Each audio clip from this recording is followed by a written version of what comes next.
네, 안녕하세요. 반갑습니다. 세스나 그룹에서 오늘 강연을 맡고 진행하게 된 브랜든 컨설턴트입니다. 이제 코로나 때문에 참 아쉽게도 이렇게밖에 이제 여러분들을 좀 뵙지 못하는 게 좀 아쉬운데, 하루빨리 좀 백신도 더 맞고 예전 수준으로 좀 돌아와서 어, 직접 좀 뵐 수 있는 날이 하루빨리 왔으면 좋겠습니다. 오늘 저희가 준비한 강연은 한 20분 정도 진행이 될 거고요. 오늘 강연을 통해서 좀 많은 것을 좀 얻고 정보도 좀 많이 가져가시기를 바라면서 오늘 강연을 시작하도록 하겠습니다. 저희 강연에 앞서 간단히 저희 회사 좀 소개를 먼저 드리겠습니다. 저희는 헤드헌팅, 또 리크루팅, 또 컨설팅 펌으로 지금 분류가 되고 있고 1999년 7월 9일에 한국 서울에서 처음 설립이 되었습니다. 저희 세사나그룹은 현재 서울 본사를 기점으로 미국 뉴저지 그리고 중국 상하이에 해외 법인을 두고 열심히 지금 컨설팅 업무를 도와드리고 있습니다.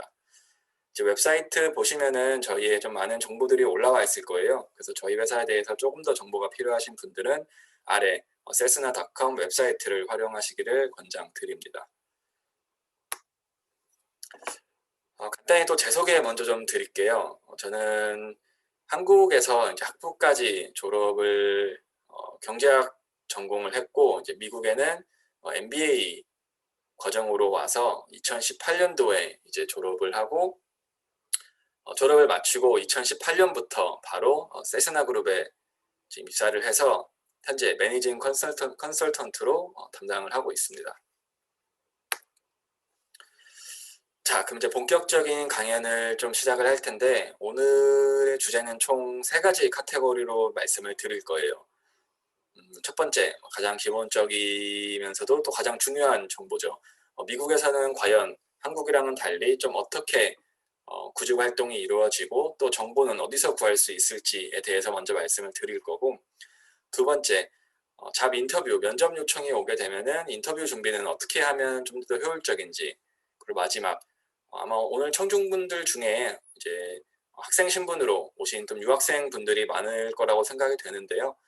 또 그런 분들을 위해서 비자 스폰서십은 무엇이고 또 어떻게 정보를 얻을 수 있는지 말씀을 드리고 마무리하도록 하겠습니다.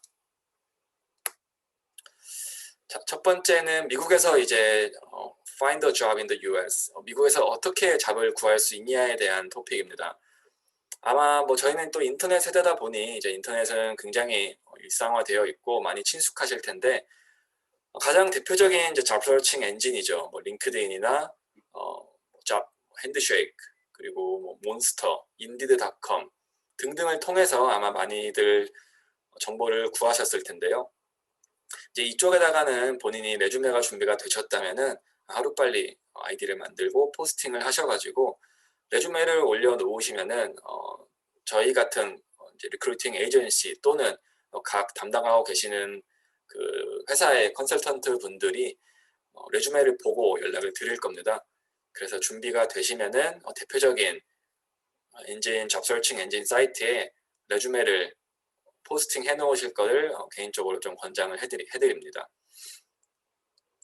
두 번째, 이제 뭐 저희 같은 헤드헌팅 또 리크루트먼트 에이전시를 또 많이들 이용하시는데 미국은 워낙 또 범위도 광범위하고 또 지역적으로도 굉장히 많은 포지션이 있다 보니 좀 정보의 불균형성이 있을 수밖에 없어요.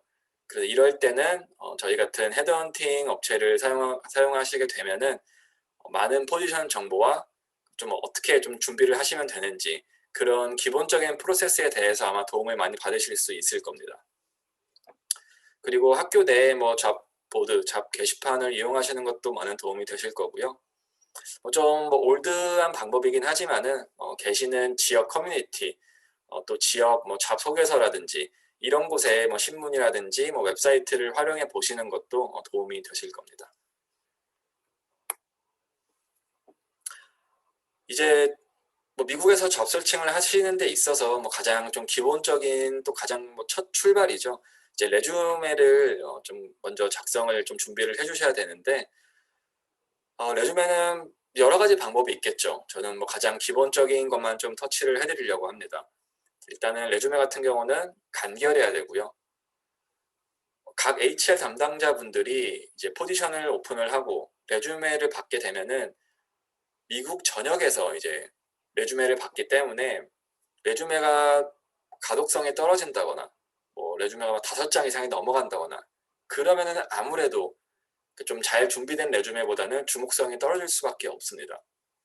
이제 이럴 경우를 대비해서 담당자분들을 위해서 좀 간결하게 또 목적이 분명하게 작성을 해주셔야 되고요. 당연히 본인의 단점보다는 본인의 key strengths, 본인의 그런 강점을 조금 더 보여줄 수 있는 내용을 작성해 주셔야 되고, 이러한 것들을 처음에 본인이 하시기에 좀 어렵다 그러면은 교내 캠퍼스, 교내 교수님 또는 커리어 센터, 그런 페어 센터에 가셔가지고 도움을 받으시기를 적극적으로 좀 권장을 해드립니다. 이번 란은 아마 좀 도움이 많이 되실 거예요. 이제 저희가 준비한 게 첫 번째 페이지가 잘 작성된 레주메, 다음 페이지가 좀 뭔가 부족한 레주메를 좀 준비를 해봤는데요. 내용을 딱 보시면은 되게 정리도 잘 되어 있고 누가 봐도 좀 읽기 깔끔한 레주메라고 생각을 합니다. 일단 레주메 같은 경우는 A4 용지 한 장으로 지금 기입이 되어 있고요. 보기 편하게끔 제목과 아래 하이라이트 또 블랙 포인트를 이용해 가지고 깔끔하고 정리정돈된 느낌을 보여주고 있습니다. 레주메를 작성하실 때는 이러한 샘플을 좀 바탕으로 작성해 주시기를 좀 권장을 해 드립니다. 두 번째, 이제 배드 레주메, 이제 좀 안 좋은 레주메를 말씀을 드리고 싶은데, 한국에서와 달리 미국에는 레주메에 사진을 넣지 않습니다. 요즘도 한국에 사진을 넣는지는 모르겠어요. 미국에서 구직 활동을 하시는 분들은 사진 같은 경우는 안 넣어주셔도 돼요. 그래서 이 부분은 꼭 참고를 해주셨으면 좋겠고요. 아까 전 레주메랑 이제 비교를 했을 때 딱 차이점이 보이시죠? 일단은 뭐 너무나 컬러풀하게 기재를 해 두셨고, 또 배열이 안 맞습니다. 뭐 중간에 온 것도 있고 왼쪽에 가는 것도 있고, 이러한 레주메는 누가 봐도 좀 눈살을 찌푸릴 수밖에 없어요. 그래서 이런 것들 참고해 주셔가지고 뭐 그래머는 틀린 건 없는지, 혹시 뭐 타이핑 잘못된 건 없는지, 배열은 맞는지 이렇게 좀 신경을 써주셔가지고 레주메를 준비해 주시는 게 좋겠습니다. 그러면 이제 구직 활동을 할 때 본인이 좀 실수를 한다, 어떤 부분을 가장 좀 많이 놓치는지에 대해서 말씀을 드릴게요. 뭐 첫 번째로 본인이 무엇을 원하는지 모르는 경우가 많이 있습니다. 예를 들어 제가 가장 좀 많이 들었던 케이스는 경제학을 전공한 한 후보자분이 계셨어요. 근데 이분이 이제 경제학을 전공하다 보니 본인은 뭐 물류 쪽도 하고 싶고 또 어카운팅, 파이낸스 쪽도 하고 싶고 구매 쪽도 하고 싶고 저는 뭐든 괜찮습니다 라고 말하셨던 분이 있는데, 뭐 어떻게 보면은 좋은 자세이긴 해요. 무슨 일이든 하겠다. 근데 대부분 HR팀 회사에서는 본인이 뚜렷하게 무엇을 원하는지 모르시는 분들은 선호를 하지 않습니다. 그래서 레주메를 준비하실 때 본인이 정말 영업을 하고 싶다 그러면은 영업 레주메, 물류 쪽을 하고 싶다 그러면은 물류 레주메, 이렇게 각각 준비를 해주셔가지고 좀 더 핏 되게끔 맞춰서 준비를 해주시는 게 좋겠습니다. 또 무분별하게 많은 포지션을 지원하시는 분들이 종종 있어요. 예를 들어 본인은 영업을 하고 싶은데 갑자기 뭐 HR 쪽도 좀 지원을 하신다. 이게 좀 많이 이 포지션에 대한 그런 느낌이 좀 안 맞거든요. 영업을 하시는 분이 HR까지 담당하시기에는 힘드실 거예요. 그래서 많은 포지션을 지원하고 싶으신 거는 이해는 되지만은 본인이 그래도 좀 내로우 다운을 해가지고 어느 쪽으로 좀 더 포커싱을 맞추면 좋을지 그쪽을 먼저 1순위로 좀 지원을 해드리는 거를 추천드립니다. 당연히 회사에 지원을 하시게 되면은 충분한 리서치가 필요하신 거고요. 나머지 뭐 인터뷰어 팔로우업이나 그런 것들은 다음 페이지에 또 다음 토픽에 나와 있으니까 그때 좀 자세히 말씀드릴 수 있도록 할게요. 자, 이제 레주메를 잘 작성을 하셔가지고 제출을 했어요. 그러면 이제 서류 전형 통과가 되시는 곳도 있겠죠. 그러면 인터뷰 요청을 받을 텐데 이제 인터뷰 준비는 어떻게 하면 좋을지 또 말씀을 드리겠습니다. 일단은 뭐 인터뷰 준비 전의 과정 그리고 인터뷰 후에 어떻게 하면 좋을지에 좀 나눠질 것 같은데요. 자, 먼저 인터뷰는 물론 온사이트로 가는 경우도 많이 있고요. 아마 요즘에는 대부분 좀 코로나 때문에 온라인으로 진행을 많이 하실 텐데, 만약이 이제 절차를 따라서 비록 코로나 시국이지만은 뭐 파이널 인터뷰는 온사이트로 요청하시는 경우가 많이 종종 있을 거예요. 그래서 온사이트로 가시게 되면은 사진에 나와 있는 것처럼 기본적인 거, 본인이 정말 필요한 거 위주로만 좀 준비를 해주시면 되고, 최소 3부에서 5부 정도 레주메는 챙겨 가시고, 본인이 뭐 디자인 쪽이다 아니면은 뭐 소프트웨어 엔지니어 쪽이다, 그럴 경우는 본인이 작성하셨던 포트폴리오나 이제 워크 샘플을 꼭 지참을 하고 가시기를 바라겠습니다. 당연히 또 이제 인터뷰하면서 궁금하신 점이 많이 있으실 거예요. 그럴 경우를 대비해서 본인이 좀 쉽게 작성할 수 있는 조그만 노트라든지 그런 펜 같은 것도 가져가시면 좋겠습니다. 자, 그러면 반대로 뭐를 가져가면 안 되냐? 딱 보시면은 저런 거를 가져가시는 분이 있을까 하고 굉장히 좀 기초적인 것들인데, 네, 있었습니다. 실제로 뭐 인터뷰 당일날 뭐 인터뷰 진행하고 있는데 껌을 씹고 계신다든지, 뭐 옆에 뭐 커피를 두고 커피를 마시면서 인터뷰를 본다든지, 또 이제 뭐 여성분들은 좀 과도한 그런 좀 액세서리를 착용하신다든지, 이런 것들은 삼가해 주셔야 됩니다. 뭐 이거는 너무 좀 기본적인 거라 좀 강조해도 2번 강조해도 좀 부족하지 않은데 잘 참고해 두시면 좋겠습니다. 자, 그러면은 이제 잡 인터뷰 때 좀 어떠한 것들을 좀 물어보면 좋을까? 또 답변을 드릴 때 어떻게 좀 답변을 드리면 좋을까? 일단은 먼저 뭐 자기소개라든지 본인의 강점이라든지 뭐 이런 HR 질문들을 아마 많이 받으실 거예요. 이제 그럴 때는 나는 이 포지션에 대해서 굉장히 좀 관심이 많다. 나는 꼭 입사를 하고 싶다. 이런 적극적인 자세를 보여주실 수 있는 분을 가장 선호해요. 그래서 이 예시를 보시면은 나는 이 포지션이 처음 오픈되었을 때 너무 내가 좀 기대했던 포지션이라 지원을 하게 되었다. 뭐 이렇게 시작하셔도 좋고요. 그리고 본인의 강점을 이제 물어보는 질문을 받았을 경우에는 내 경력과 내 퀄리피케이션이 이 잡이랑 굉장히 좀 일치가 된다고 생각을 한다. because 그 다음에 이제 말씀을 해주시면 되는 겁니다. 좀 이런 식으로 시작을 해주시면 좋을 것 같고요. 그리고 혹시라도 좀 인터뷰 진행 도중에 얘기를 들었는데 뭔가 좀 뜻이 불분명하거나 이해가 잘 안 되는 부분은 can you clarify 뭐 이런 식으로 좀 한 번 더 뭐 폴라이트하게 여쭤보시는 거는 전혀 문제가 안 됩니다. 그래서 좀 이해가 안 되시는 분들은 다시 한번 좀 물어보셔가지고 깔끔하게 짚고 넘어가시기를 바라겠습니다. 자, 그러면은 또 반대로 잡 인터뷰 때 이러한 것들은 좀 물어보지 않았으면 한다 싶은 것들도 좀 말씀을 드리고 싶어요. 인터뷰 제가 좀 셋업을 하면서 많은 분들에게 종종 좀 듣는 게 인터뷰 때 좀 연봉에 관해서 물어봐도 될까요? 뭐 승진은 언제 될까요? 뭐 베네핏 패키지는 어떻게 되나요?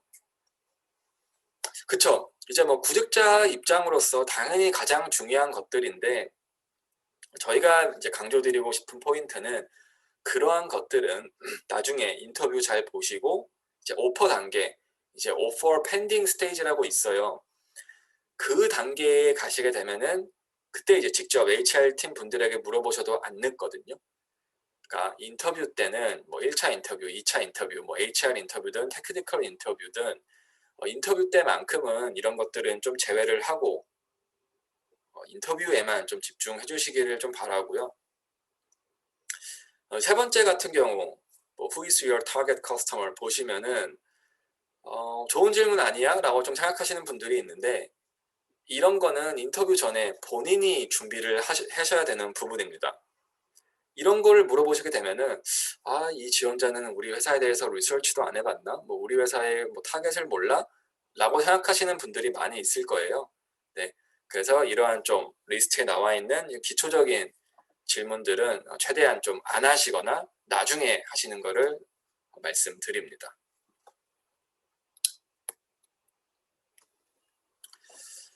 자, 그러면은 이제 잡 인터뷰 때 어떠한 것들을 이제 꼭 확인을 하고 가야 되냐라는 이제 토픽인데, 가장 중요한 포인트죠. 이제 포지션 정보, 회사 정보에 대해서 이제 궁금하신 점은 적극적으로 물어보셔야 됩니다. 인터뷰 때 이제 인터뷰 진행을 하고 말미에 이제 HR 팀 분이나 담당하시는 분이 혹시 더 궁금하신 점 없으세요?라고 말미에 항상 물어보실 거예요. 그때 최소한 질문 한두 개 정도는 꼭 준비를 하셔가지고 하나는 포지션에 관한 거, 하나는 회사에 관한 거를 꼭 물어보시기를 추천을 드립니다. 그리고 인터뷰 전에 한 번 더 나는 이 포지션에 정말 관심이 많다, 나는 정말 열정적으로 입사를 하고 싶다, 적극적으로 어필을 해주시고요. 그리고 왜 내가 이 잡에 퀄리파이가 되는지, 내가 왜 다른 남들보다 스트렝스가 더 뛰어난지 좀 정리를 해가지고 말씀을 드리는 게 더 중요할 거고요. 넥스트 스텝 같은 경우는 HR팀에서 먼저 말씀해 주시는 경우도 있는데, 혹시라도 그런 언급이 없다 그러면은 간략하게나마 다음 스텝에 대해서 어떻게 진행되는지 물어보시는 것도 중요합니다. 땡큐 이메일 같은 경우는 저희가 또 다음 페이지에 또 준비가 되어 있으니 그때 자세히 말씀을 드릴게요. 이제 온라인이든 온사이트든 인터뷰 첫 인상은 가장 중요합니다. 사람의 그런 첫 인상을 결정하는데 10초 내지도 안 걸린다는 그런 연구 결과가 있었습니다. 그래서 이제 인터뷰 하실 때 그런 복장이라든지 이런 옷 매무새도 굉장히 중요할 텐데요. 이제 좀 저희가 웃긴 사진을 좀 넣긴 했는데, 이제 이러한 1부터 7번까지의 이런 내용들은 저를 채용하지 말아주세요, 저를 떨어뜨려 주세요 라고 어필할 수 있을 정도로 굉장히 인터뷰와 안 맞는 그런 복장입니다. 그래서 너무 캐주얼하다든지 너무 좀 회사 문화와 기업 문화가 좀 다르다든지 이런 것들은 좀 피해 주시면 좋겠습니다. 자, 이제 아까 처음 또 중간에 계속 땡큐노트라는 키워드가 나왔었죠. 그 부분에 대해서 좀 더 자세히 말씀을 드릴 텐데, 아마 한국에서 구직 활동을 하고 오신 분은 땡큐노트라는 게 좀 패밀리하지 좀 않으실 수도 있어요. 한국에는 주로 좀 공채로 진행이 되고, 또 땡큐노트라는 그런 관습이 미국보다는 좀 없다 보니 좀 더 페이지를 이렇게 하나 따로 준비해서 말씀을 드리게 되었는데요. 땡큐노트는 문자 그대로 감사의 노트입니다.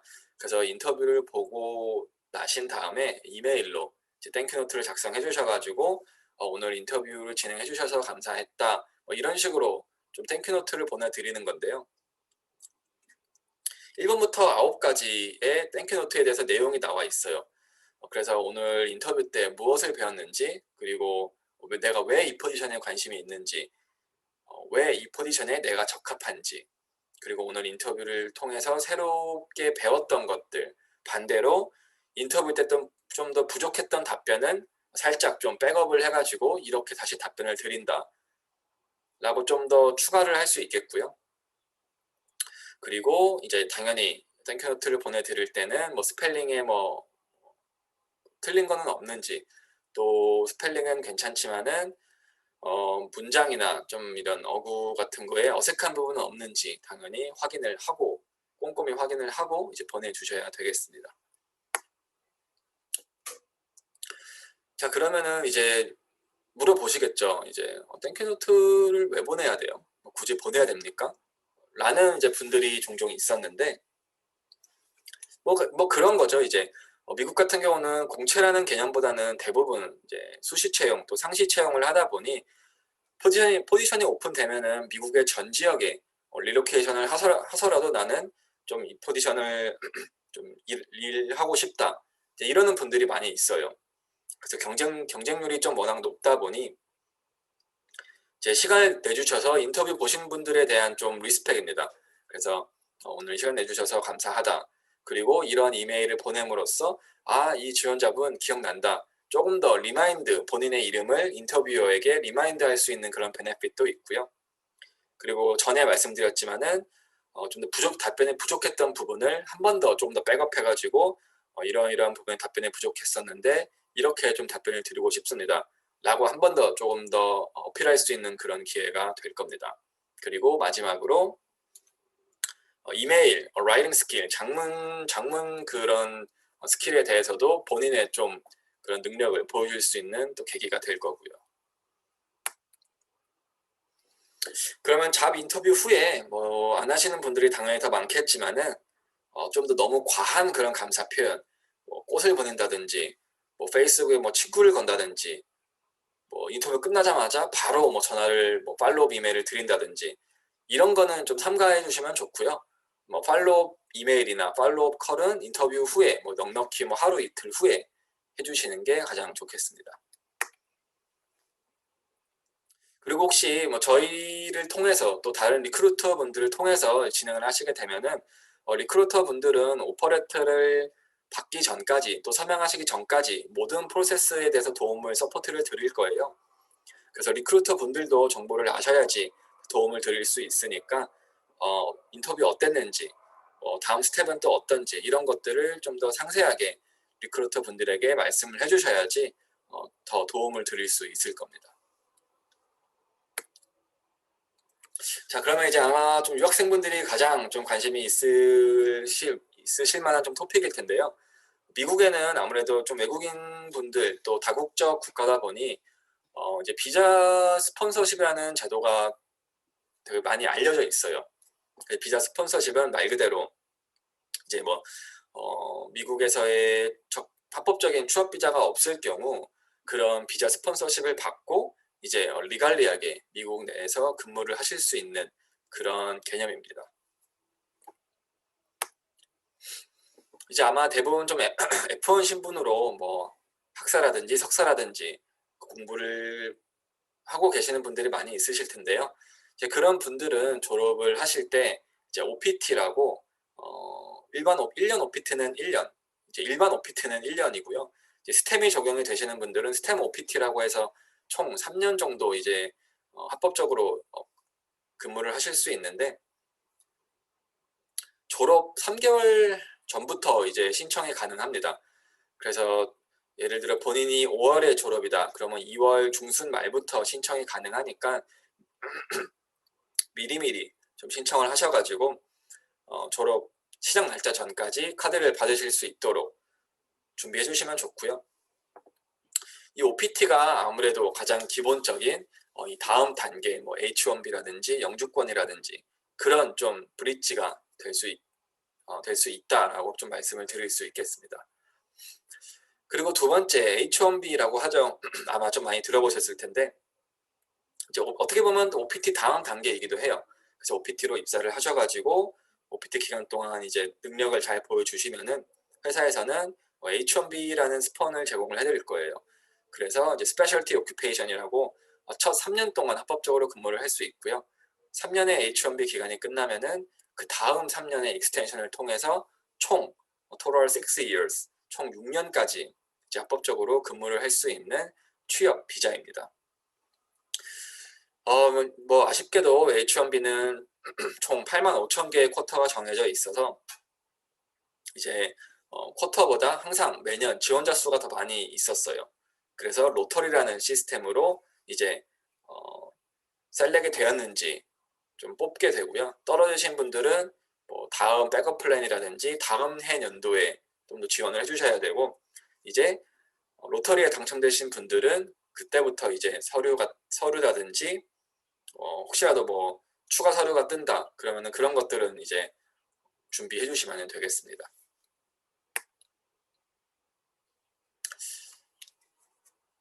자, 이제 이거는 제가 좀 영상을 좀 준비해 봤는데 이게 어떤 내용이냐면 지금은 좀 많이 좋아졌지만은 한창 코로나 심했을 때 뭐 2020년 5월에 졸업하신 분들이나 2020년 연말에 졸업하신 분들은 많은 좀 위험이 있었어요.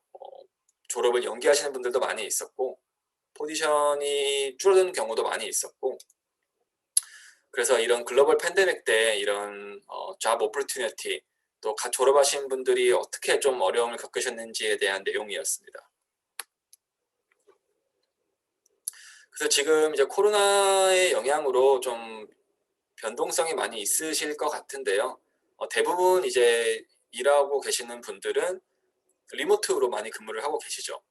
그래서 뭐 일주일 재택근무를 하고 계시는 분도 있고 아니면은 뭐 하이브리드 형식으로 3일은 출근, 이틀은 재택근무 좀 이런 게 많이 지금 일상화되어 있는 상태이고요. 이제 그러다 보니 온라인 미팅 횟수가 굉장히 많이 늘어났습니다. 이제 코로나 상황에서의 잡 마켓에 대해서 좀 말씀을 드리면은 이제 아무래도 좀 미국 위주로 좀 바이 아메리칸, 하이어 아메리칸 뭐 옛날 전 트럼프 행정부의 좀 구호이긴 한데 그거에 맞춰서 뭐 외국인 분들보다는 현재 좀 내국인 또 이제 시민권자 분들을 많이 채용을 했던 게 현재 그런 잡 마켓에 좀 흘러갔던 방향이었고요. 풀타임 포지션도 좀 많은 부분에서 파트타임이라든지 또 뭐 에센셜 카테고리라든지 좀 이런 식으로 많이 좀 전환이 되었었고요. 어, 심지어 뭐 많은 회사들은 좀 하이어링을 좀 중단을 하고 또 많은 부분에 대해서 뭐 연봉 삭감이라든지 이러한 것들이 좀 코비드 팬데믹 때 많이 좀 일어났었습니다. 물론 작년에 비해서 백신도 많이 좀 안정화가 되었고 또 마스크도 좀 일상화가 되었기 때문에 많이 좋아진 거는 사실이지만 여전히 좀 변이 바이러스의 위험이라든지 아직도 또 미국 정부에서 기대했던 것만큼 백신의 그런 접종률이 안 올라왔기 때문에 여전히 회사 측이나 지원자분이나 좀 조심스러운 거는 사실이라고 말씀드릴 수 있겠습니다. 뭐 이거 같은 경우는 뭐 간단한 좀 그래프인데 이제 2001년, 2007년 좀 매 10년마다 심각한 리세션이 왔었죠. 그래서 10년 단위로 보시면은 이제 잡 오프닝이 굉장히 좀 많이 낮아진 거를 보실 수 있을 거예요. 다만 이제 2020년 이번 리세션 같은 경우는 경기 침체라든지 그런 위험성이 아니라 단순히 이제 좀 바이러스 때문에 일시적으로 좀 프리징 된 그런 게 강해서 재작년 저번 리세션과는 다르게 보시면은 잡 오프닝은 이 5개월 만에 순식간에 전년 수준으로 좀 많이 회복을 하였습니다. 그래서 지금은 좀 많은 좀 긍정적인 신호가 보이니까 이제 구직자 분들도 열심히 준비를 하시면은 분명히 또 좋은 결과가 있을 거라고 생각을 합니다. 네, 그래서 오늘 준비한 강연은 여기까지이고요. 어떻게 오늘 좀 강연을 통해서 도움이 되신 정보나 좀 더 얻어가실 수 있는 그런 게 있었기를 진심으로 바라겠습니다. 그럼 오늘 준비한 강연은 여기까지고 시간 내주셔서 들어주셔서 또 감사의 말씀 드리겠습니다. 안녕히 계세요.